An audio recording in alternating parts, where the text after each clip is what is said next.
So we're going to talk, I hope, a little bit about the transition moving from Tisha B'Av to Tu B'Av, from the saddest day of the year to, as we'll see in a few moments, to the happiest day of the year. Tu B'Av, along with Yom Kippur, another day we don't associate with happiness, but I think most people, this is a well-known Mishnah that Tu B'Av and Yom Kippur are the two happiest days of the year. So we're going to discuss why and how it developed and really where in the world Tu B'Av comes from and why that's the happiest day of the year. But before we get there, I just want to say a few comments on the calendar in general.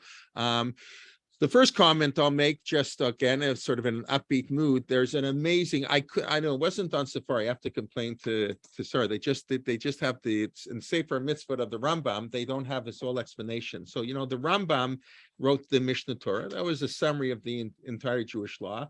But really what the Mishnah Torah is an elaboration of the 613 mitzvot of the Torah.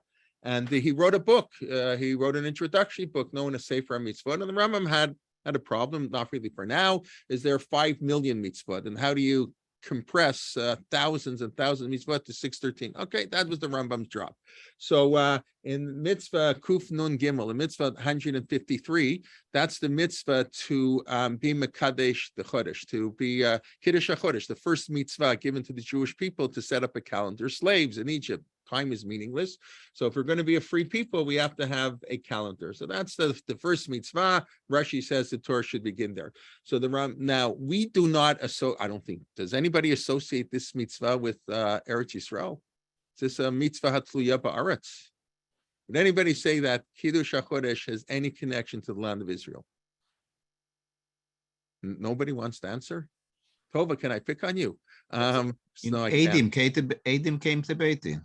Yeah, so the baiting could be in Babel, no? So the answer, of course, is no. The answer is no. That but they started in the desert. Yeah, no. Wait. So the Rambam quotes that this mitzvah can only applies in the land of Israel. But then the Rambam says, what about today? So the Rambam says we don't have the old system of Kiddush HaChodesh. So the Rambam writes, yeah, we do. What happened is the Sanhedrin in the land of Israel 1,500 years ago set up our calendar, and the only reason our calendar works is because there are Jews living in Israel. If Jews would not live in Israel, we cannot establish a calendar, we cannot celebrate a yontif. And the mitzvah of Kiddush HaChodesh is basically God's promise to the Jewish people that there will always be Jews living in the land of Israel. I don't have it there to show you in the source, but it's really an amazing thing. The Rambam writes, if you can imagine, Chalila, God forbid, if you can imagine there would be no Jews ever living in the land of Israel, it cannot be, because God promised that the Jewish nation will endure. And if there are no Jews, a Jewish nation only exists in Israel. We exist as individual Jews outside of Israel, but the nation of Israel can only exist in Israel. So the Rambam writes, God has promised us that he will not eradicate the Jewish people. Therefore, that's a promise that there will always be Jew in Israel. But if God forbid you could imagine such a thing, he says there would be no holidays. It will not help at all. So this is just an amazing comment. We talk about the calendar. The calendar itself is related to Eretz Yisrael. There was the first mitzvah given in Egypt, but that's it's sort of upbeat. The calendar should give us sort of a sense of hope. Okay, so Tisha B'Av and Tu B'Av. So neither of those days appear, of course, in the Jewish calendar. I mean, they don't appear in Torah calendar. So we know, of course, our calendar is not static. If you look in the Chumash, so let's quickly go. What holidays does the Chumash link to each other? In the Chumash itself. Oh, Shavuot. So everybody says Pesach and Shavuos, of course, although they're not called. It's not called Shavuos. But of course, after the Mincha HaOmer, after the Omer sacrifice on the second day of Shavuot, you count 50 days, and Shavuos does not have an independent date. It's only 50 days after Pesach. Excellent, good. What other holidays are linked in the Torah? Sukkot. Sorry? Sukkot. What's Sukkot linked to? Yom Kippur. What's Yom Kippur? No, I don't know. Ashara Yom. Purim and Yom Kippurim. Purim and Yom Kippur, that's very nice, but that's not in the Torah. Correct. Purim and Yom Kippurim, right? Purim and Yom Kippur, this not for now, but what the connection is between Purim and Yom Kippur, lottery, Soloveitchik is a whole beautiful piece on that, right? And you want to go again on rabbinic level, Hanukkah and Sukkot. One of the answers to the famous question of why Hanukkah is 8 days, when it's only the miracle was for 7 days, they had enough oil for 1 day, was because there was a replacement for Sukkot. We know that year they couldn't observe Sukkot, and that's why Beit Shammai says you light from 8 to 1, because on Sukkot, you brought the korbanot in descending order from 13 to 7. So in Sukkot, though, there are a lot of comparisons between Sukkot and Hanukkah and Purim and Yom Kippur. But in the Torah itself, no, again, there's no Hanukkah in the Torah. There's no Torah. So, but that's on a rabbinic level. In the Torah itself, the other two holidays, Sukkot and Shmini Atzeret. Sukkot and Shmini Atzeret, good. I'm not 100% if Shmini Atzeret is connected to Sukkot. I believe that Pesach and Shmini Atzeret. Pesach and Shavuot. Pesach and Shavuot we discussed. Shmini Atzeret is probably Atzeret for all the holidays. Yes, it's connected to Sukkot, but we know it's separate from Sukkot. It's a regal b'fnei atzmo, and it seems to be kasher alai preidatchem. That's let's have an extra day to rejoice with God. It could be Shmini Atzeret, either correct. It is connected to Sukkot or connected to all the holidays. But yes, I would say Shmini Atzeret is an adjunct to holidays. The other one that we don't think of it this way because we don't distinguish between the holidays, but it's clear in the Chumash, Pesach and Chag HaMatzot. In the Torah, Pesach and Chag HaMatzot are two separate holidays. We have Pesach Sheni. We don't have Matzot Sheni. So Mimacharat HaPesach, the day after their Pesach, we link it. Now, we in our imagery link, of course, Rosh Hashanah and Yom Kippur, Aseret Yemei Tshuva. But again, that's not in the Torah. I mean, the Torah, Rosh Hashanah and Yom Kippur, but the holidays are not connected. The notion of Aseret Yemei Tshuva is again later. The Shua Shem B'Matzot. After I haven't done Mincha yet actually, but after we'll read at Mincha that the rabbis interpret Aseret Yemei Tshuva. But that's of course, and there's a lot of connection. But in the Torah itself, you don't have that connection. What's the Shlosha Regalim are connected. Right. Although, yes, the Shlosha Regalim, good. So excellent, right. And I was also going to say that in the Rambam, it's very interesting. The Rambam doesn't connect Rosh Hashanah and Yom Kippur. The Rambam connects Rosh Hashanah and Sukkot. The Rambam puts Hilchot Som HaAsor as a separate unit, and the Rambam has Hilchot Rosh Hashanah, Sukkah, and Lulav in one. So that's kind of fascinating. Yes, the Shalosh Regalim. What's the point of all this? To show, of course, that every holiday, the whole point of the calendar, we never look at time in a static fashion. Time is always in movement, and the Jewish people are always in movement. So there's always one holiday. There's always something is always connecting to something else. Even the fact that we don't have days of the week, that's the most important of the calendar. Today is Yom Rishon b'Shabbat. Even the week relates to Shabbat, right? So everything in the calendar is interconnected, and we have highs and lows. We have high points in the calendar, low points. Now, there are no sad days in the Torah. Tisha B'Av, as we all know, is a rabbinic festival, a rabbinic holiday, commemoration, whatever. Even the months in the Torah were Chodesh Rishon, Chodesh Sheni. Yeah. They don't have names. Yeah. They don't call names. Yeah, no names for the holidays. But of course, what's interesting is that Shiva Asar Tammuz and Tisha B'Av do exist in the Torah, just not by name. In other words, if you look at the narrative of the Torah, so Sefer Shmot begins with Pesach, and then we go to Parshat Yitro, we go to Mamad Har Sinai, and that's basically the holiday of Shavuot. And 40 days later, they break they have the sin of the golden calf. That's Shiva Asar B'Tammuz. The reason we have Shiva Asar B'Tammuz is because the Jews built the golden calf, and Moshe broke the luchot. And then a year later, the Meraglim come back on Tisha B'Av. So it's very interesting. Shiva Asar B'Tammuz and Tisha B'Av are both mentioned in the Torah narratively. events that the rabbis identify, each one for the first reason. The first reason we fast on Shiva Asar B'Tammuz, it's the day the Luchot were broken. And the first reason we fast on Shiva Asar, on Tisha B'Av, it's the day the Meraglim, the Jewish people cried, as Rabbi Mintz just mentioned, that Tem B'Chia Shel Chinam, you cried for no reason. I'll give you reason to cry on Tisha B'Av, or around Tisha B'Av. But it's interesting, the Torah itself doesn't mention those days. The Torah doesn't have a commemoration for Chet HaEgel or Chet HaMeraglim. That comes later on. Whether, in other words, had the temple not be destroyed, would we have a fast on Tisha B'Av? I don't know. I assume not. In other words, at what point did Tisha B'Av, when's the first time Tisha B'Av became a fast? I don't really know. But I probably after the destruction of the first temple. But whatever it is, those two events are mentioned in the Torah, but they're not commemorated as dates in the Torah. Now, of course, every holiday connects to Pesach, because the basis of Jewish life is Zecher L'Yetziat Mitzrayim.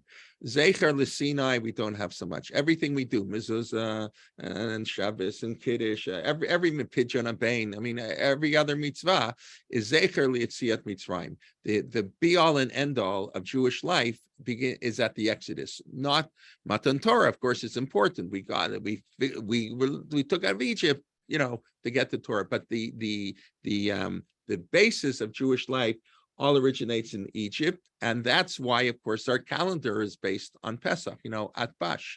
Everybody know the Atbash system, that the first day, every one day of the holiday corresponds to another day of the holiday. So, and the first one is Tisha B'Av, Aleph Tav.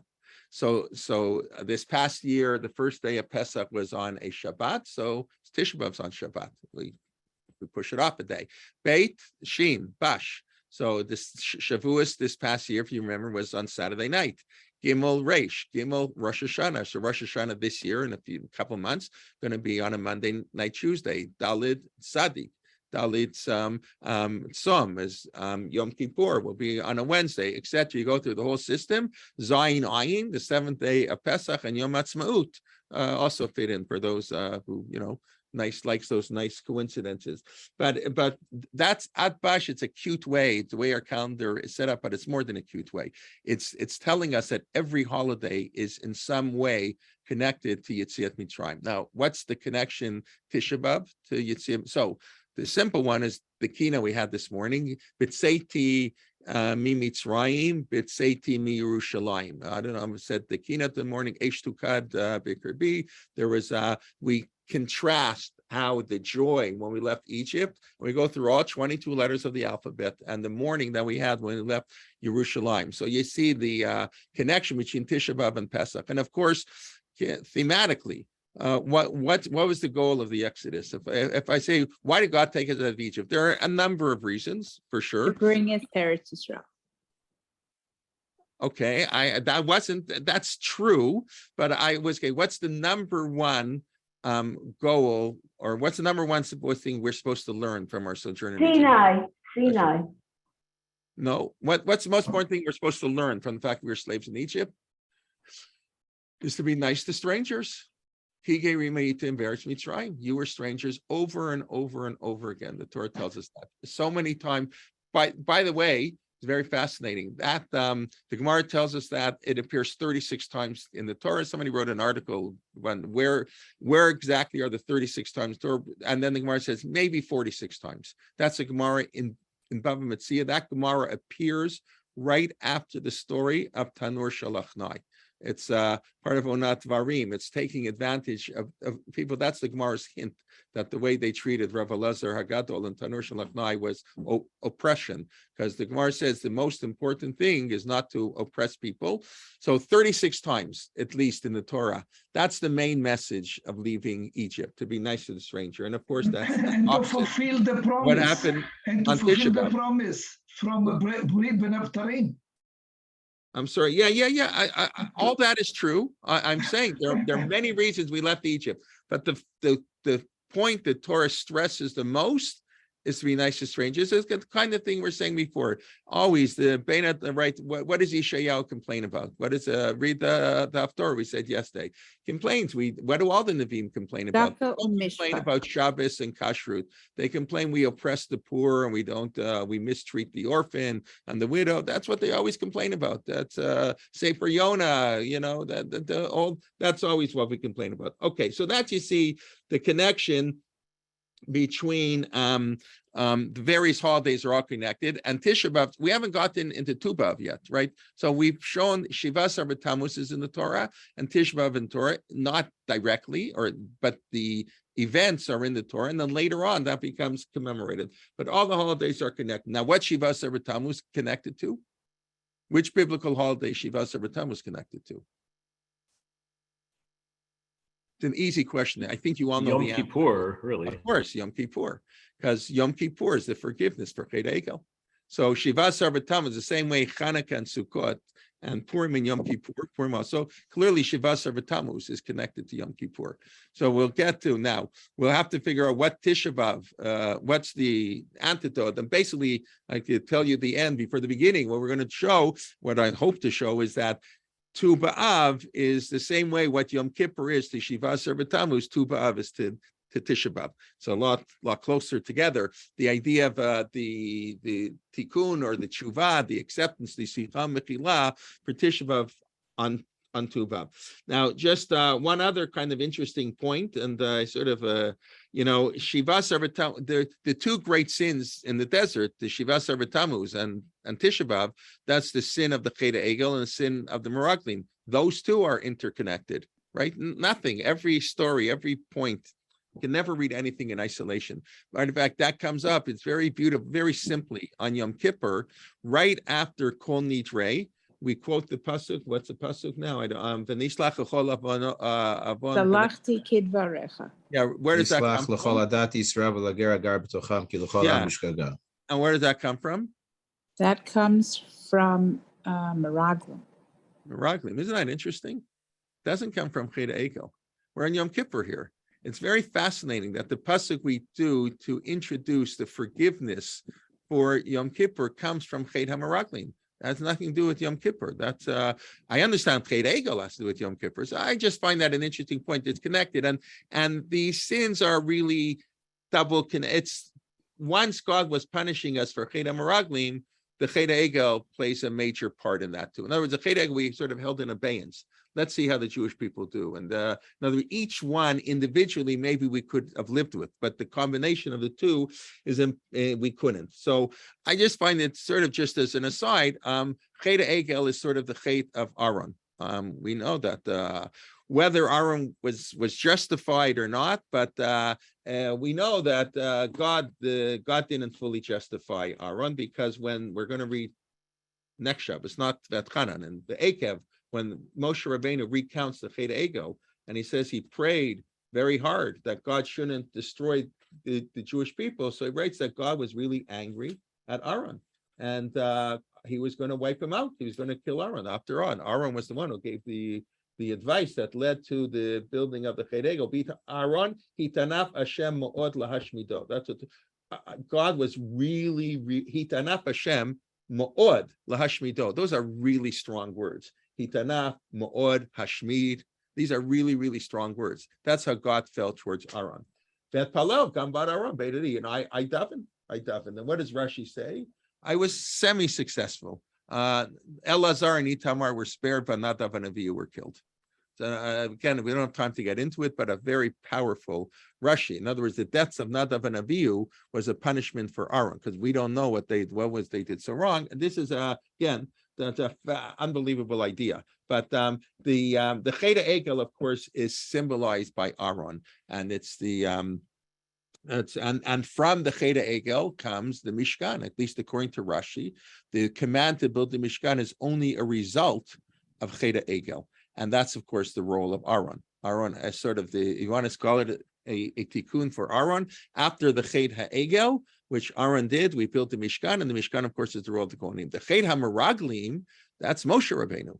Shlach lecha anashim, right? That's a whole different. Was that right or wrong? But it's clearly God didn't. That was Moshe's idea. So whether it's a sin or not, it's clearly Moshe didn't have to send the meraglim, and he sent them, and he paid the price. But it's worse than that, more than that. Yesterday's parsha, the beginning of the parsha, Perek Aleph. Gambi hitanap, again the word hitanap. God got really angry at me. Because Moshe is recounting the Chet Hameraglim, right? And what does he say? He says that Gambi hitanap Hashem biglachem lemor lo tavo shama. The reason Moshe Rabbeinu couldn't enter the land of Israel, what Moshe says, is because of Chet Hameraglim. Unbelievable. What happened to hitting the rock? What happened to hitting the rock? Maybe that's God's perspective. But Moshe's perspective, what Moshe said in yesterday's Parsha, is the reason I couldn't go into the land of Israel was because of the Chet Hameraglim. That's your fault. Now you can argue the people couldn't go, he can go, whatever it is. But Moshe's sort of his punishment, you want to call it exile from the land, Tisha B'Av, that's for Moshe Rabbeinu. The Mishkan and the Chet Egel, that's Aaron HaKohen. These two, and of course Moshe and Aaron, are totally intertwined. Again, everything connects. You know, the first mitzvah, Kiddush HaChodesh, is given to Moshe and Aaron. So this is sort of an overview of how sort of the biblical holidays work through the Torah and even through the personalities of the Torah. Okay, it's all very nice. What does this have to do with Tu B'Av? Okay, so let's read the famous Mishnah on Tu B'Av. I'll share my screen. What's happening here? Hold on a second. Okay, just let me share my screen. Okay. I imagine many people, let's read the Mishnah and see what happens. Okay. Amar Rav Shimon ben Gamliel. Lo hayu yamim tovim liYisrael kechamisha asar ba'av ukiyom haKippurim.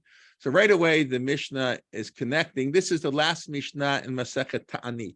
The Masechet Ta'anit talks about not 98% about, but it talks about the Mishnah. I talked about fasting, not 98%. A lot of it talks about fasting for rain. If it doesn't rain, then the other 48% talks about drought, well, that's connected to rain, but the wild animals, all kinds of other calamities have to fast. And only at the end does it talk about Shiva Asar Tammuz and Tisha B'Av. Does not talk about Asar B'Tevet or Tzom Gedalia, just Shiva Asar Tammuz and Asar and Tisha B'Av. And then the last Mishnah says, Rabbi Shimon Gamliel, Lo Yom Kippurim. That there were no greater days, no good days, Yamim Tovim, like the 15th of Av of Yom Kippur. So already we're connecting the Tu B'Av and Yom Kippur. Why? Or well, I don't think it's why. And those days, and on those days, the daughters of Jerusalem would go out in borrowed white clothes. Shalol levayesh means sheno, very beautiful. They don't want to embarrass, a sense of sensitivity to others. Kol kelim to unim tefillah. Now, they were very careful about tumah v'tahara, about purity and impurity. So all the clothes, all the vessels, like in the Beit HaMikdash, when people came to the Beit HaMikdash on Yom Tov, all the Jews came. So even though they were all supposed to go to mikveh and bitar, probably they all weren't. So things got tameh. So after every Yom Tov, they would put all the kelim in the Beit HaMikdash into the mikveh. But you see already the connection between Tu B'Av and Yom Kippur, the idea of white, right? White is purity, and white, the kitta we wear in Yom Kippur, the mikvah. So you see right away there, the Mishnah is we don't know why, but the Mishnah is comparing Tu B'Av, not just in joy, but in the practices we have. Ubenot Yisrael, Yerushalayim Yotzot v'Cholot B'Karmim. It's interesting. It says again, and the daughters of Jerusalem would go out and dance in the vineyards. Mayomrot Bachur Sainech Ra'eh. Guys, what do you see? I don't know, today maybe this is sort of would be whatever. But in the time of the Mishnah, what do you see? Mata borarlach alti teina chabenoi teina chabemishpacha. Look at the family. Sheker achein vehevel ayofi isha yirat Hashem hititalal. So that's what the Mishnah says. And now, it's very interesting. Who was Rabbi Shimon ben Gamliel? When did he live? When is this Mishnah dated from? Before or after the destruction of the temple? Nobody knows. You have a 50% chance of getting it right, at least. right? So Rav Shimon, what's the problem? There are two Rabbi Shimon and Gamliels. There's the one Rabbi Shimon Gamliel who was killed by the Romans when they were destroying the temple, the son of Rabban Gamliel Hasakein, who lived before, of course, the destruction of the temple. And then there's his grandson, who was after Rabban Gamliel, in Yavne. So we're talking, 70 years after the destruction of the Beit HaMikdash. So which Rabbi Shimon Gamliel is this? Is this the first or the second? I think it's the second. Yeah. How do you know that?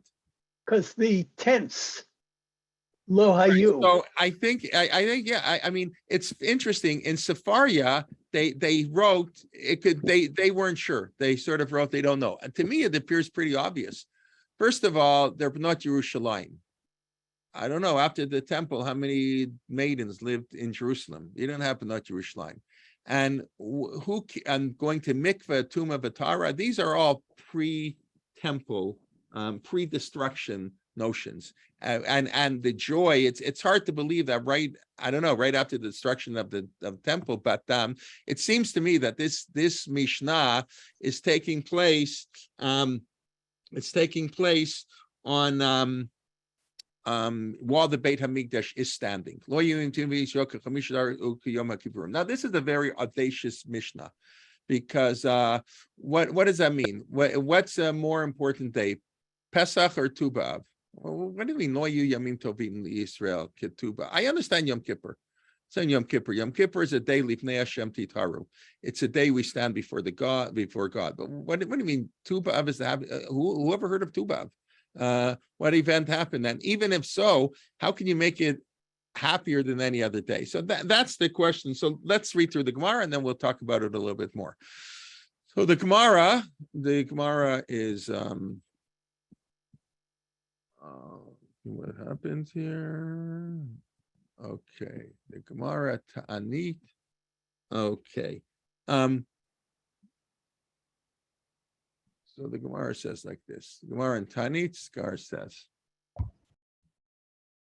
Rabbi, are we supposed to be seeing it? We can't see it. Yeah, can everybody see it?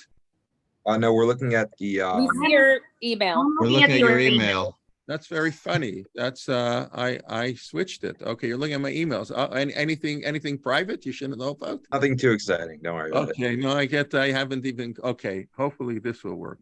Now do you see it?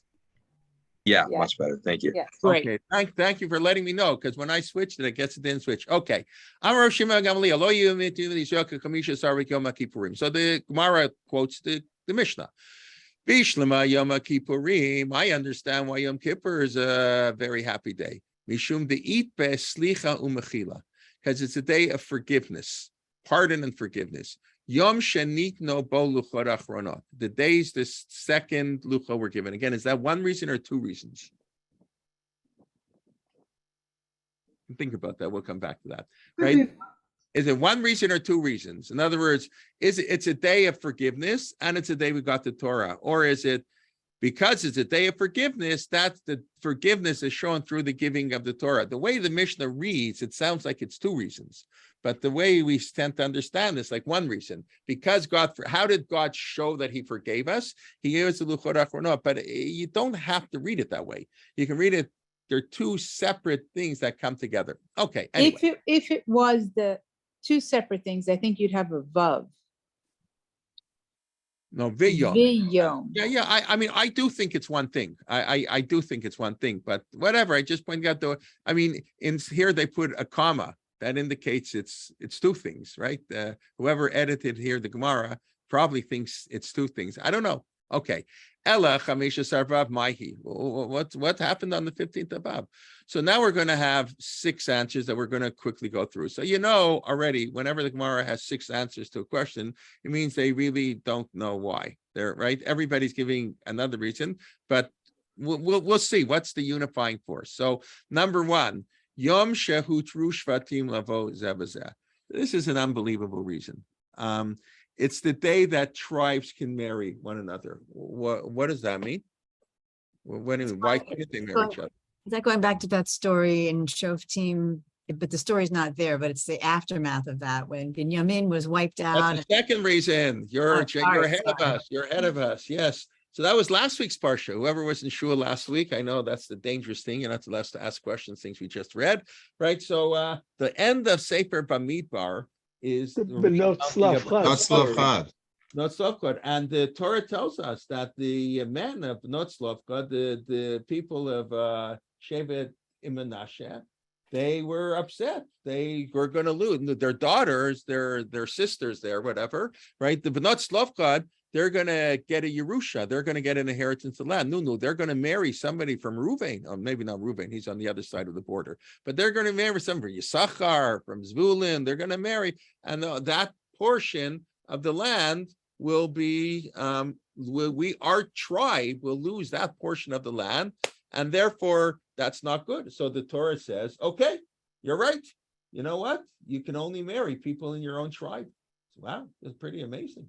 It's like, talk about intermarriage. We're worried about intermarriage. You can't even marry 11/12 of the Jews. You can only marry people in your own tribe. And that's what it says. She can marry somebody from her own shevet. Wow. Wow. So what happened on Tu B'Av, we're not going to, what was when the rabbis changed the law and the halacha, the Gemara has a whole discussion about this. How exactly did that work? But however it worked, however the rabbis derived it, this halacha was nullified on Tu B'Av.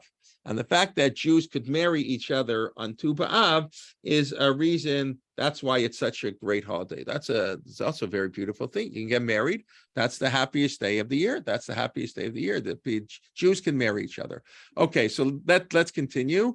So the second reason, as Ruth was saying, is similar. There was a war. We won't get into it. Pelegish Bikiva. So the Gemara says, "Ma'ita Rosh." Okay, how does the Gemara know it? Fine. It would only apply to that generation. The second reason, Yom Shutru Shevet Binyamin Levovakal. So that's where we started, that there was a civil war on the case of Pelegish Begiva. The people in Binyamin had mistreated this person, and it was awful. Jews went and thousands of people were killed. And again, they put a sort of a ban on the people of Binyamin. And on Tu B'Av, they relaxed that ban. Again, it's the same idea that now we can marry people. Binyamin was sort of out. They were on the outs, and then they were brought back in to the Jewish people. That's reason number two. Reason number three, Yom Shekalu Bo Matei Midbar. That's the day that the people in the desert stopped dying. Okay, the people stopped dying, the 40 years. By the way, this is 10 months before they go to the land of Israel. Right? There's the Midrashic ideas that people would die every year on Tisha B'Av, right? That's when they died. Okay, whatever. But and so they didn't die that Tisha B'Av, and they weren't sure. Maybe they miscalculated. They didn't know. By the time of the 15th, the full moon, they realized, it's over. That everybody who is going to die has died, and then they're going to enter Israel 10 months later, just before Pesach. Number 4, Ula says, Yom Shebitel Hosha Ela Prustayot Shoshiv Yeravam ben Nevat al Hadrachim. Yeravam ben Nevat, when he split the kingdom and he started Mount Lechet Yisrael, talking about splitting kingdom and fighting, that's of course very, very, very Tisha B'Av. So Hoshea ben Elah, who was the last of the kings of Israel, he removed the roadblocks. Yeravam didn't want people going to Yerushalayim. He's going to set up his own capital. So he didn't allow Jews to go, like we had for 19 years, 48 to 67. No Jews could go to the Kotel. So they have, Yeravam ben Nevat did the same thing. Jews weren't allowed to go. And when Jews could go up to the Kotel, they took away the roadblocks. That also happened on Tu B'Av. Then the Gemara says, the fifth reason, Yom Shenitmo Haruve Beitar Likfura. The people of Beitar, that's the Rabbi Akiva wrote this. By the way, this reason that Yeravam ben Nevat, this is before there's any Tisha B'Av. This is during the time of the first temple. So it's very fascinating. Tu B'Av here, this doesn't fit in my overall theme, that Tu B'Av is going to be a sort of a day of tshuva for Tisha B'Av, but this happened before there's any Tisha B'Av. This Tu B'Av, right? Obviously, this is talking Yeravam ben Nevat later on, before the destruction of the first temple. Now we have after the destruction of the second temple. 65 years later, the Bar Kochba revolt and the massacre at Beitar, and they were buried. They were allowed to be buried. They were killed on Tisha B'Av. That's what the Mishnah says, and they were only allowed to be buried on Tu B'Av, 6 days later. And you have this unbelievable idea. It's hard to imagine. I don't fully understand it. Maybe somebody can explain it to me. Tiknu b'yavne hatov v'hametiv. What we say in Birchat Hamazon, the Birchat Hamazon ends Boneh Barachamav Yerushalayim Amen, also tied into Yerushalayim. David and Shlomo, the third bracha, Rachem, Yisrael Amecha Yerushalayim Irecha, that the Gemara says was composed by David Shlomo, a prayer for Jerusalem and the temple. And Bnei Yerushalayim Ere Kodesh B'mhei Rabbi Amenu, build Jerusalem, Baruch Hashem Boneh Barachamav Yerushalayim. Amen. Why do we answer Amen to our own bracha? We never answer Amen to our own bracha because we want to distinguish. This is the biblical part of benching, and this El Avinu Alkeinu Adirenu Borenu Goleni Yotzreinu Kedoshenu Ad Umikol Tuv Lo'olam Al Yichasreinu. That what we call Hatov Hameitivu, Heitivu Meitivu Yetiv Lanu. Right? That Hatov Shalo Hisrichu. God is very good that the bodies didn't decompose. V'Meitiv Shenitu Lekuran. They got a proper burial. I don't know. I find that very, what about the fact that they were all killed? So the fact that they were killed, we mourn on Tisha B'Av. But 364 days a year, we thank God that they had a proper burial. Just an amazing thing to think about. And if you have Hakara Satov for this, how much more so we have to have Hakara Satov for proper things. But that's the fifth reason we have for Tu B'Av. And the sixth reason, the only one that relates directly to the Beit HaMikdash is Yom Shepasku Milichot Eitzim L'Maracha. It's the day they stopped bringing wood to the altar. What does that mean? So as the Gemara says, it's the end of the summer. I don't know. It's very hot out here today, but we know the days really start getting shorter in August. The days really 15 minutes a week, and the sun is less powerful, and the sun couldn't dry out the wood, and they're afraid there'd be bugs in the wood, and they didn't want to bring that wood to the temple, so they would cut all the wood. They would cut all the wood before Tu B'Av. It's also a very sort of interesting idea. And then the Gemara says, now they don't cut wood. So you know what you have to do? They called it Yom Tavar Magal, Mikan Va'elech the Mosif, Yosif, the Lo Yosif Yesaf. Wow. From the 15th above onwards, those who learn Torah, that's what it means to me, the Mosif, who learns Torah, Yosif, he'll be added to his life. The Lo Mosif, he doesn't learn Torah. Oh boy. Yosef, he'll be gathered to his people. Amrav Yosef Tipurim, a very harsh curse that now we don't have to work, we don't have to chop wood, we don't have to do so many things. So therefore, we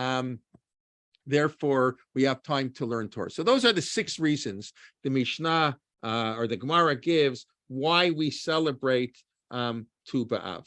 Okay. So what do they have to do with Tisha B'Av? So I think some of it is obvious. Some of it is okay. Let's start. I think that Yossi Levine explained why we had Hatov HaMeitiv in the Birkat Hamazon. He explained that this is the mitzvah of avoiding bizayon briot. No, I understand that, of course. I'm just saying it's very, it's to me, it sounds a little bit strange, that no, but Yossi explained that it's the biggest mitzvah in of all. Yes, 100%. Make mitzvah. I just find it strange that we would yes, it's very, when you have come upon a make mitzvah, it overrides every other mitzvah. But that we should have 3 times a day, presumably. When the people used to eat bread, they used to eat it every meal. We don't do that anymore. But they used to say Birkat Hamazon 3 times a day, twice a day, 3 times a day, whatever. And that we have a special bracha all the time to remember that people weren't there. What Rabbi Levine was talking about, as I understood it, was talking about now. Like you make mitzvah, what do you do? Why is it so important to miss the Korban Pesach, to miss everything? Because yes, the bizayon hamet is very terrible, the degradation of letting a dead body. But the idea that for all of Jewish history, we should memorialize the fact that these people, even though they were killed, we hatov ametiv. That's like an upbeat. God is great. Hatov ametiv does good, and He does other good. You know, if you win $1 million in the lottery, you make the bracha hatov ametiv, right? Sometimes you make a shechayana, sometimes you make hatov ametiv. I don't know, winning $1 million in the lottery and burying Jews who were massacred somehow is very different. That's all. But that's not so much our Wasn't topic. it a year later that they were able to bury them? I'm sorry.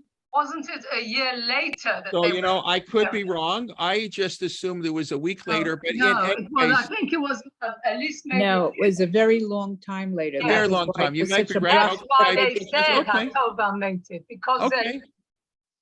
It still doesn't, I don't know. I'm still bothered by that, but I'm glad other people aren't bothered by that. I just find it interesting that we make such, even if it's who cares when it is. We don't, you know, we wouldn't say that, you know, somebody you know, from the Holocaust, you think about the people who were killed or something, the people were shot and left, the corpses were left, and then we went 6 years later and we could bury all them in a proper Torah. I don't know that we would. You say that's a notion for celebration. That's the Gemara says when you move a kever, it's a day of mourning, right? If you bury somebody and then 10 years later you move the grave, let's say for whatever reason, for family reasons, so they have 1 day of shiva. So I don't know. I don't want to get too bogged down in that, but I just throw that out as that's an amazing thing that we do say thank you for that. So my point is how much more we have to say thank you for the good things, the really good things in life that you have to have hakarat hatov. Okay, so the connection to Tisha B'Av, obviously the fact that they stopped dying Chet HaMeraglim, that's very much connected. The Beitar that the Gemara says Beitar happened on Tisha B'Av. Removing the roadblocks is also very much connected to Tisha B'Av. Now I can go to Yerushalayim, to the Beit HaMikdash. No more chopping of wood. That's also relating to the function of the Beit HaMikdash. So you see, there is this notion that the events of Tu B'Av in a certain way are serving to rectify the tragedies that happen on Tisha B'Av, right? We're burying the people in Beitar, the people of the Meraglim, the people from the first generation aren't dying anymore. Now, what about marriage? So we said earlier that the Mishnah says, Lo yu yamim tovim l'Yisrael. There were no days of great joy, save for Yom Kippur and Tu B'Av, and on those days they would go dancing. So what does it mean on those days they would go dancing, right? So it doesn't, I don't think it means, why is Yom Kippur a happy day? It's not because they went dancing. It's not because the happiness of Yom Kippur and Tu B'Av is not that they went dancing in the fields. It's because Yom Kippur and Tu B'Av are such happy days, they went dancing in the fields. The dancing is the expression of the joy. It's not the reason for the joy. In other words, when I say what makes Yom Kippur the happiest day of the year? The fact that they went dancing in the fields. No. Yom Kippur is the happiest day of the year. Because it's the happiest day of the year, they went dancing in the fields. That's how I understand the Gemara. Now, why is that important, and what does that mean? So we know we know the laning on Yom Kippur at Mincha is about who you can marry and who you can't marry. What's the idea of marriage? So let's start on the Tisha B'Av angle. We'll start. The Mishnah, the Gemara says that Kol ha-mesameach chatan v'kala. Please God, this week there'll be lots of weddings too, but wedding season will kick in as early as tomorrow. So whoever rejoices with a chatan v'kala ki'ilu bana achad mechorvat Yerushalayim. It's as if they rebuilt one of the walls of Jerusalem. It's a very nice Gemara. It says the importance to dance at a wedding, but the sort of comparison's a little bit unusual. What's the link between dancing at a wedding and building Yerushalayim? Yeah, we remember, we break the glass, and we do all these things to remember. Imlo alet Yerushalayim rosh simchati. But what exactly does it mean if you rejoice with a chatan v'kala? It's as if you're rebuilding parts of Jerusalem, Hamechorvot Yerushalayim, from the destruction of Jerusalem. So I think the answer is very obvious. The standard explanation for Tisha B'Av, sinat chinam, that baseless hatred, or however you want to, apathy, however you want to translate sinat chinam, that's a whole other shiur, but it means people not getting along with one another. What's marriage? Marriage is the notion of avat chinam. Marriage is the notion of two people coming together. There's no, if Tisha B'Av represents, the people separating. I mentioned many times all the stories in the Gemara, Kamsa and Bar Kamsa, all the stories about the destruction are in Masechet Gitin, the divorce, because the relationship between God and the Jewish people, Yasis Alayich Elohayich, Kimsos Chatan Al Kala, the relationship between God and the Jewish people is like a bride and a groom. So the love, the mitzvot of Eretz Yisrael are all in Masechet Ketuvot, where we talk about the marriage document, and the exile from the land is in Masechet Gitin, because the Jewish people, the divorce of God and the Jewish people, as happens on Tisha B'Av, is reflected in Gitin. So marriage is the way we repair what happened on Tisha B'Av. That's the Avat Chinam, and it's also the way we repair our relationship to God. That's why on Yom Kippur, right? It's the same idea. Yom Kippur and Tisha B'Av are days for getting married. It's just, I marvel at this. I don't know why this has been a totally lost tradition. I don't know, maybe people older than me can tell me, didn't they used to have Young Israel? I shouldn't say this, but didn't they have dances on Yom Kippur night in the olden days when they used to sponsor dances? Yom Kippur night, they would have a dance, right? No, yeah, I'm not making that up, correct? I don't know about Young Israel, but my parents, in Baltimore, in the Orthodox shuls, there was. Yeah. Again, that's not for now, but it was well known. The Orthodox shuls had mixed dances because at that era, it's an amazing thing about the development of Judaism, because they felt that they didn't have them. The young men and women are not going to not go dancing. They're just going to go dancing in places we don't want them. And this way, we do it in an Orthodox shul, we can keep an eye from them. And I know people who met that way, people who have kids who are learning in Kollel, whose parents met at a mixed dance of Young Israel. And believe me, I was once at a meal, and the parents were telling me this. We didn't ask them how they met. They said they met at a dance, and the kid learning call, he wanted to dig a hole under the table and go, Rabbi Jay, it was whatever. Okay. Mainly on Yom Kippur. It was post Yom Kippur. That was right, because it's based on the Mishnah. Now, I'm not getting into the halachic dancing. That's not what I'm talking about. But the idea of marriage on Yom Kippur, that's one of the key themes, because that's the way. Let's take a look. Maybe we'll put this in we'll put this in halachic terminology. So we'll take a look. Yes, somebody wants to ask me something. Hold on. Yeah, Rabbi Jay, the Churban was not only the physical of Bet HaMikdash, is to destroy us. Yeah. To start a wedding is a binyan. Yeah, So binyan, the binyan adei. That's 100%. That's the point. So let's just look at a beautiful Rambam. Maybe people are aware of this Rambam. This Rambam appears in Hilchot Tshuva. It's the 10th chapter. It's the end of Hilchot Tshuva. It's according to Rav Chaim Soloveitchik, the parak we're supposed to learn on Yom Kippur. The Rambam and Hilchot Tshuva is 10 chapters. So the Rav felt, I think, quoting his grandfather, that the Rambam probably did this on purpose, 10 prakim for a ser to make tshuva. So this is in the 10th parak of Hilchot Tshuva. So the Rambam is talking about there's a mitzvah, you have to love God. Avat Hashem, you have to love God. Avat Hashem Okecha. Havei me'ava, osek b'Torah, so etc. The Rambam here in the halacha, that's how he begins the parak. We have to love God, and how to love the mitzvah. And then the Rambam says, Ketzad hava ruya. What's the proper love? Ushiav Hashem ava gdola yetira aza ad ma'od. Ma'od. Ad sheitan nafsho kshura b'av Hashem. You have to love God so much. It's just very hard. It's a very difficult mitzvah. You have to love God that your soul is bound up. Nafsho kshura b'nafsho. That's the expression by Yaakov Avinu, his relationship to Yosef, right? That's what Yehuda said when he was pleading with Yosef. Nafsho kshura b'nafsho. Is that the Rav keynote book? No, this is the Rambam. This is the Rambam. Okay. Nafshok shirap avat Hashem v'nimsa shogeh b'tamid. If you can mute yourself, please. for a second. I'll take questions in a moment. Shogebo tamid. You're constantly thinking of God. That's day and night. You're lovesick. That's what the Rambam says. Hold on. You're lovesick. As opposed to the reformulated one from somebody like Rabbi Rosenfeld. Okay, hold on. Let me just okay. The same way a person, when he falls in love with a girl, Rambam's writing from the male perspective, that's all he thinks about her day and night.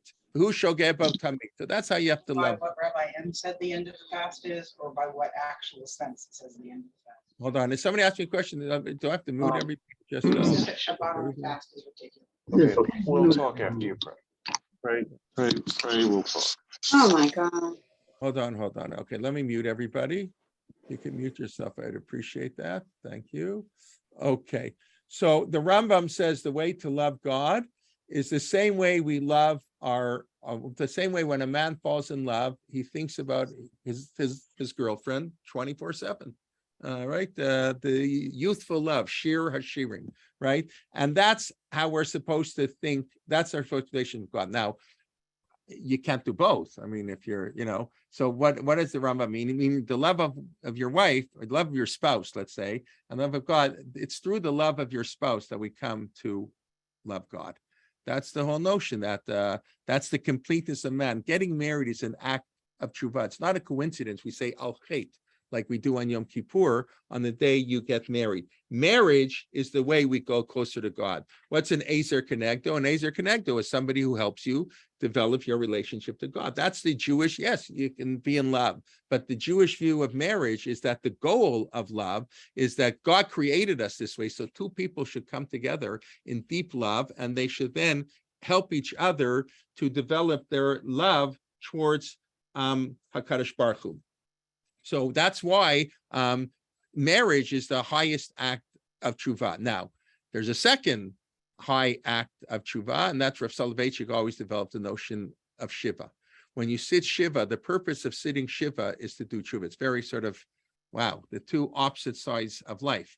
That tshuva is when somebody dies, so you reflect on life, you realize we're not going to be here forever. Shiva is an act of tshuva, that's the goal. And getting married is a process of how to do tshuva. So marriage and death are the notion of tshuva. Now, if you think about it, if Tisha B'Av, and this is how Rav Soloveitchik explains, the 3 weeks are treated like mourning for a parent for 12 months. The 9 days are mourning for a parent in Shloshim. That's how the Rav has halakhic categories. And again, we're not going to get into all the details, but that's how the Rav said you have to treat these days. And Tisha B'Av is Shiva. The halachas, we know the halachas of Tisha B'Av, you sit on a low stool, we don't put on tefillin like an one. It's a day of mourning. No, if you sit Shiva, if you begin to sit Shiva on Tisha B'Av, when does Shiva end? Morning. Now, when is the Shiva over? If Shiva begins on Tisha B'Av, when does the Shiva end? I know we think on Tu B'Av. So Tu B'Av is the end of the Shiva of Tisha B'Av. Now, if the Mishnah is equating Yom Kippur and Tu B'Av, right? So we know Yom Kippur is a day of Slicha and Mechila. The Gemara gives 6 reasons what Tu B'Av, but what's the Gemara saying? Tu B'Av is also a day of Slicha Umechila. It's marriage, it's coming to the Beit HaMikdash, it's all those things that it's Shiva, right? The burial of the person. It's all those things that connect to Tshuva. There's also Tu B'Av. Yom Lo Ayu Yamim Tovim LiYisrael Ketu B'Av V'Yom Kippurim, because Yom Kippur and Tu B'Av are days of Tshuva. Now, why do you need 2 days of Tshuva? Why isn't Yom Kippur enough? This is like the rabbin, and Yom Kippur is the biblical Tshuva, and Tu B'Av is like the rabbis adding an extra day. Why do we need 2? What's the difference between them? Oh my God, I can't believe it's 6:55 already. So, to me, it's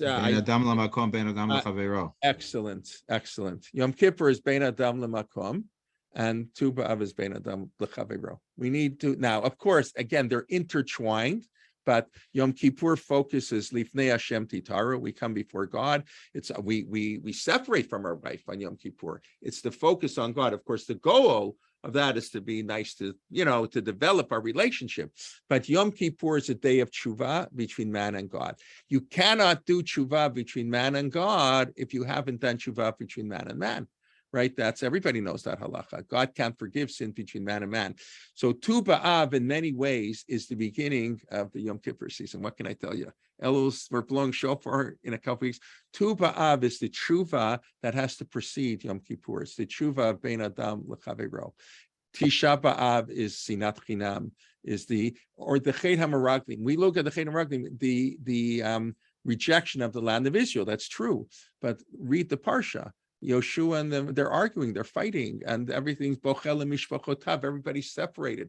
Tisha B'Av in the Chet HaMeraglim marked the beginning of the separation of the Jewish people, marked the beginning of what we would call Shinat Chinam. So Tu B'Av, that's the day of Shiva.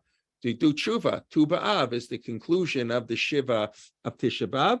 And therefore, how do we do that tshuva? Through marriage, through dancing in the fields. And therefore, the Tu B'Av and Yom Kippur is very much, it's the same way that we connect Chanukah to Sukkot and Purim to Yom Kippur and Shiva Asar B'Tammuz to Yom Kippur. And in other words, we connect the biblical and rabbinic holidays. So we're connecting Tu B'Av to Yom Kippur. In other words, they're both days of Slicha u'Mechila. And but each one focusing on a different aspect. Now, the Marsha, just last point we'll make, he says that, let's go back to the Mishnah very briefly. I guess I have the advantage when I speak last. I did it, but one of them, I can go overtime because I don't have to worry about our next speaker, but okay, I'll try not to, but I'm happy to answer any questions. So here, the Mishnah continues.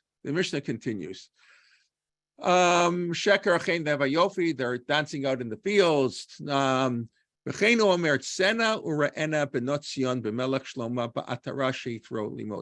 I can say, we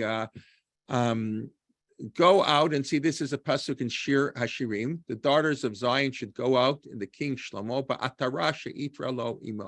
with the crown that we crown his mother.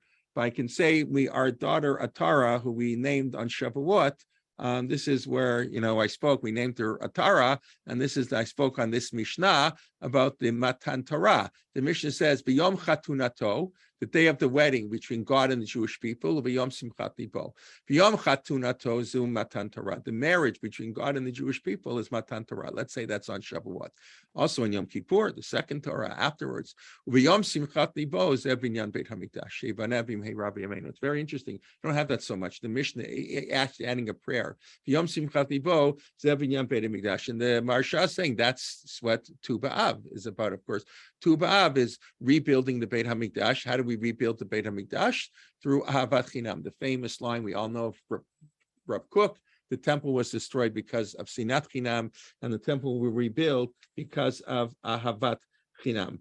So, okay, let's just quickly review. Let's see if there's anything else I wanted to say that I forgot to say. When I'm not very fast, going to make sure. Okay, I'll just have one last. The one thing that happened on Tisha B'Av that we didn't mention in this talk was the city was plowed. Rabbi Mintz mentioned it right at the beginning. Yerushalayim, they plowed the city.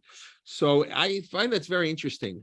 So he said, you plow, that's destruction. You got to plow the field so you can build up something new, getting rid of everything. But on the other hand, plowing is the first step in building. If you want to plant, you got to plow. So basically what happened is the Jewish people had to hit rock bottom. Tisha B'Av is the Jewish people hit rock, we plowed, but within Tisha B'Av are the seeds for tshuva. That's why the idea that the Mashiach was born on Tisha B'Av. And when the Gemara says, Kol Hamit Abel al Yerushalayim Zocheh v'ro'eh b'vinyana, whoever mourns for Jerusalem will merit to see its rebuilding. So I don't think, it may also be, but I don't think it's mainly like a reward. Okay, if you mourn, we'll give you you'll give you a reward, you'll get to see. So what about all the people who mourned in history? All right, Tchias HaMeitim, whatever. I don't think that's what the Gemara really means. I think what the Gemara means, Kol ha-mitabel b'Yerushalayim, it's through mourning for Jerusalem that we rebuild Yerushalayim. It's not that it's a reward because we mourn. If we mourn properly, and we take the lessons of Tisha B'Av, like we take the lessons, the atbash, the sensitivity that begins on Pesach, the sensitivity of the Ki Gerim Ha'itim Be'eretz Mitzrayim. If we mourn properly, then we will merit to rebuild the Beit HaMikdash. So that's the Mishnah ends, will end. That should be B'mheira B'yameinu, that we should be Zoch. And that's what Tu B'Av is. And that's why Tu B'Av, even though there's no reference in the Torah, we don't even know exactly what it is. Every rabbi giving a slightly different reason, right? Tu B'Av is sort of the rabbinic, the rabbinic takana, the mini Yom Kippur before Yom Kippur. If we know we can't enter Yom Kippur unless we do tshuva, we reconcile with our friends. And we know the breakdown began on Tisha B'Av, so the Shiva is over. On Tu B'Av, we begin the reconciliation process, and that takes us to Yom Kippur. So just very quickly to quickly to review some of the points we mentioned our calendar is not a static calendar. Holidays are always interconnected. Pesach and Chag HaMatzot, and Pesach and Shavuot, and of course Shiva Asar B'Tammuz and Yom Kippur, and Sukkot and Hanukkah. So it's the interconnection, because every holiday has to lead to another holiday. You can never view the holiday, you can never view a historical event in isolation. You have to see what came before and what you do with it moving forward. And then the connection, every holiday is connected to Zeichel Yetziat Mitzrayim, Atbash. That's why our holidays go. It's not just a cute way to remember the holidays. It's to show that the essence of the holidays, it's all in Mitzrayim, beginning, of course, with Tisha B'Av, and of course our entire calendar, it starts from Mitzrayim, but the goal is Eretz Yisrael. And we can only have a calendar if it's established in the land of Israel. And the fact that we have a Jewish calendar, that we can have any holidays, is a testament to that God did not divorce us, that even though the stories of Tisha B'Av, God maintained the relationship, and we never were totally exiled from the land. That's what the Rambam says. We couldn't have any Jewish holidays if there was ever, God forbid, a time where there were no Jews living in the land. It's an amazing, I find it's an amazing Rambam and Sefer HaMitzvot. I don't know exactly the source for all that, but that's for another time. And then we said, obviously, the Mishnah compares Tu B'Av to Yom Kippur.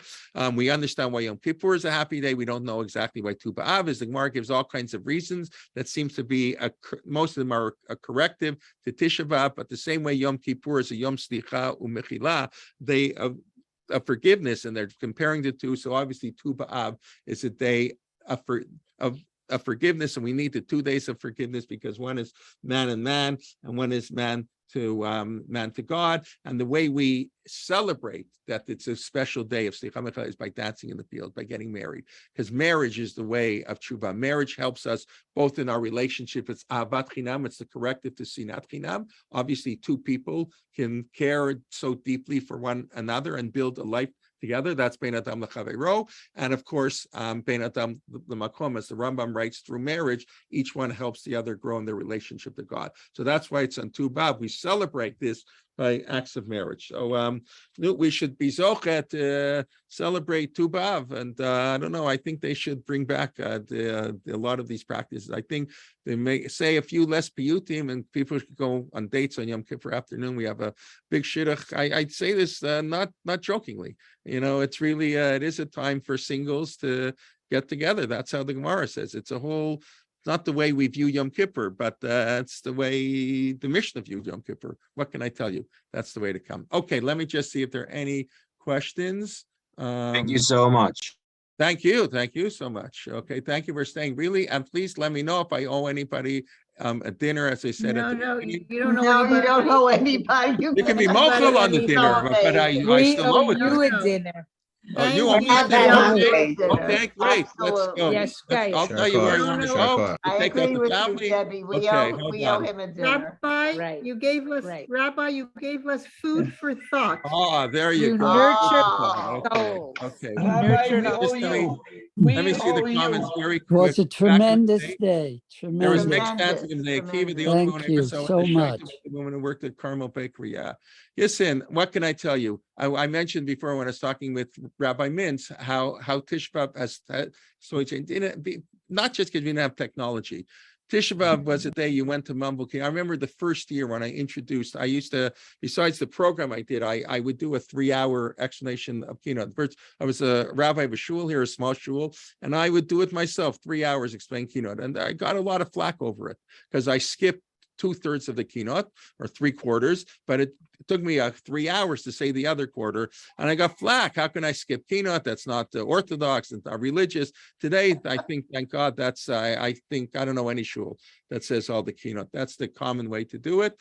And whatever, things changed, and it was the Rav who really started it. Thank you very much. Okay, let's see. I stayed on the whole 8 hours. Okay, thank you, Daya. You cooked a lot. Yeah, that's it. You can cook, turn off your screen. Very good. Okay. All right. I appreciate it, everybody. Tomorrow, listen, tomorrow, Naomi Seepin will be giving a first of her 2 parts in the history of Beit Yaakov. I think that's at 1 p.m. if my mind is thinking correctly. Tuesday, Tova Genzel, her series is finished. Wednesday, Marty Lakshin. Thursday, Moshe Sokolow on the letters of the Rambam, and then Rabbi Gottlieb, who is part of the Zichron Dov Beit Midrash here in Toronto, will be giving the shir, and then my shir on the Siddur on Friday. So it's nice. Listen, with this I'm a little bit blown away. The last time I checked, we had 1,045 people register for the program on Tisha B'Av. Now, we never had 1,045 people who showed up, but different people come for different times and people listen afterwards. But usually, we get 100 people, 200 people to sign up. We had 1,045 people sign up. People are looking for things to do on Tisha B'Av, but Baruch Hashem, we have things to do pretty much almost 365 days a year. So I invite you to learn. I know people have more time and more interest. I totally get it. But I hope you'll join us for some learning. And, I do appreciate somebody sent me a recommendation today of somebody to invite to speak. I'm going to look up that. And okay, I want to thank you. Oh, Jake, nice to see you. Are you here? Thank you, Jake. Okay, my very good friend for as long as I'm alive. I won't say if Adamin says we were 10 years old in 1988. So with Jake, I was 10 years old earlier than 1988. Okay. Okay. Thank you very much. Thank you very much for a wonderful, very meaningful day. Oh, thank you, Mr. Sampson. Thank you. I appreciate it. I know the Torontonians I know better. What can I say? And some of the regulars not from Toronto, I know, but what can I say? Tova, you okay? You managed? You passed it okay? All right. Okay. Yeah. Thank you very much, everybody. You made it easy. Okay. Thank you. Everybody, Thank you so much. And listen, there's still an hour left in the fast. They can, pull out whatever, some interesting read. JJ Schachter's article in Yoshua is a great read. All kinds of interesting. An hour, 2 hours. 2 hours. So, well, I have to go to Mincha at 8:05, and I normally up in Mincha Gedola in other years, but obviously I didn't have a chance. So once I go to Mincha, like it's I have to put it on tefillin. It's a little bit weird, it's 8 o'clock, 7 o'clock, and I haven't put on tefillin yet. But okay. Thank you. Thank you. Thank you. Okay, bye everybody. Thank you very much. Thank you. Thank you so much. Winnipeg fast ends at 9:45. Yeah. I will say one thing, just because I have nothing to do for the next hour. So, what we went to, our trips, our Torah motion trips. So in 2013, we did a trip to Africa with Rabbi Slipkin. It wasn't exactly Jewish history, but it was Jewish going to Africa. And my wife was born in Africa. She grew until 8. My in-laws are South Africans. It was the first time, the only time I'd been there, and with the family. So we were going right after Tisha B'Av, and right after we booked our tickets, I got an invitation to come and speak in South Africa for Tisha B'Av. They knew how to organize a program, but we'd already booked our tickets. It was too hard to change it. And my wife was saying, no, let's go, because the fast in South Africa ends at 5:30 on Tisha B'Av. Because remember, they're in the winter now. So and you're going to tell me it's 25 hours. It's not true. Everybody knows it's not the same to fast from 6 to 6 than to fast from 9 to 9. It's not the same. So anyways, I missed that opportunity to only have Tisha B'Av to 5:30 in the afternoon. But I don't know if any South Africans are online here, but they've been eating for hours and hours and hours. Okay, thanks a lot, everybody. Thank you. Thank you so much. Wonderful, wonderful day. Thank you. Thank you for coming, everybody. Okay, thank you. Besmachot. Amen. Thank you so much, Rabbi. Yeah. Okay. Tzomar Avit, Tzomar Chamishi, Tzomar Tzvi, Tzomar Tziri. Let's l'simcha emet v'shalom ha'havo. Let's hope that. Amen. Amen. Okay. Very good.